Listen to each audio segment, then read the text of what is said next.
SCRTയിൽ കുറച്ച് പദ്ധതികൾ വായിക്കാം. അതായത് മത്സ്യത്തൊഴിലാളി വനിതകളുടെ സാമ്പത്തികവും സാമൂഹികവുമായ പുരോഗതി ലക്ഷ്യമിട്ട് നടപ്പിലാക്കിയ സർക്കാർ പദ്ധതിയാണ് ഏത്?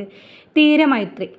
മത്സ്യത്തൊഴിലാളി വനിതകളുടെ സാമ്പത്തികവും സാമൂഹികവുമായ പുരോഗതി ലക്ഷ്യമിട്ട് നടപ്പിലാക്കിയ സർക്കാർ പദ്ധതിയാണ് തീരമൈത്രി. തീരമൈത്രി പദ്ധതിയിലൂടെ ചെറുകിട തൊഴിൽ സംരംഭങ്ങളുടെ വികസന പദ്ധതി കേരള സർക്കാർ നടപ്പിലാക്കി വരുന്നു കേട്ടോ. ഇനി കൈവല്യം എന്താണ്? ഭിന്നശേഷിയുള്ള ഉദ്യോഗസ്ഥർക്കായി കേരള സർക്കാർ നടപ്പിലാക്കുന്ന പുനരധിവാസ പദ്ധതിയാണ് കൈവല്യം. അതായത് ഭിന്നശേഷിയുള്ള ഉദ്യോഗസ്ഥർക്കായി കേരള സർക്കാർ നടപ്പിലാക്കുന്ന പുനരധിവാസ പദ്ധതിയാണ് കൈവല്യം.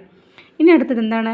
ഗോത്ര സമൂഹത്തിലെ വിദ്യാർത്ഥികൾക്ക് സ്കൂൾ പോയി വരാൻ വാഹന സൗകര്യം ഒരുക്കുന്ന പദ്ധതിയാണ് വിദ്യാവാഹിനി കേട്ടോ. അപ്പോൾ വിദ്യാവാഹിനി ആർക്കാണ്?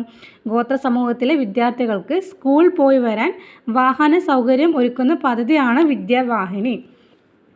ഇനി അടുത്തത്, സാമ്പത്തികമായി പിന്നോക്കം നിൽക്കുന്ന മത്സ്യത്തൊഴിലാളികളുടെ മക്കൾക്ക് ഉന്നത വിദ്യാഭ്യാസം ലഭ്യമാക്കാൻ സംസ്ഥാന ഫിഷറീസ് വകുപ്പ് ആരംഭിച്ച പദ്ധതിയാണ് ഏത്?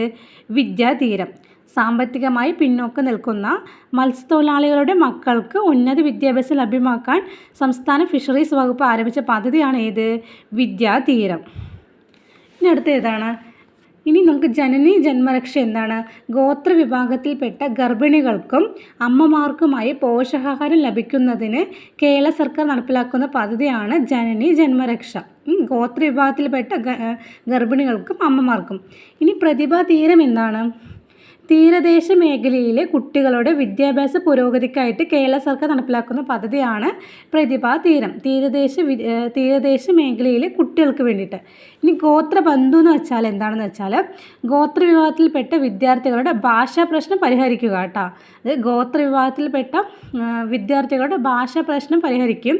കൊഴിഞ്ഞുപോക്ക് തടയുക എന്ന ലക്ഷ്യങ്ങൾ കൈവരിക്കുന്നതിന് ഗോത്രഭാഷയിലും മലയാളത്തിലും പരിജ്ഞാനമുള്ള യോഗ്യരായ ഗോത്ര വിഭാഗക്കാരെ പ്രൈമറി സ്കൂളിൽ അധ്യാപകരായി നിയമിക്കുന്ന കേരള സർക്കാർ പദ്ധതിയാണ് ഗോത്രബന്ധു. ഇനി ബാലികാ സമൃദ്ധി യോജന എന്താണ്? പാവപ്പെട്ട പെൺകുട്ടികൾക്കും അവരുടെ കുടുംബങ്ങൾക്കും സാമ്പത്തിക സഹായം നൽകുന്ന ഒരു സ്കോളർഷിപ്പ് പരിപാടിയാണ് ബാലികാ സമൃദ്ധി യോജന. പെൺകുട്ടികളുടെ സാമൂഹിക നില മെച്ചപ്പെടുത്തുക എന്താണ് ഈ ലക്ഷ്യം? എന്തിൻ്റെ? ബാലികാ സമൃദ്ധി യോജന.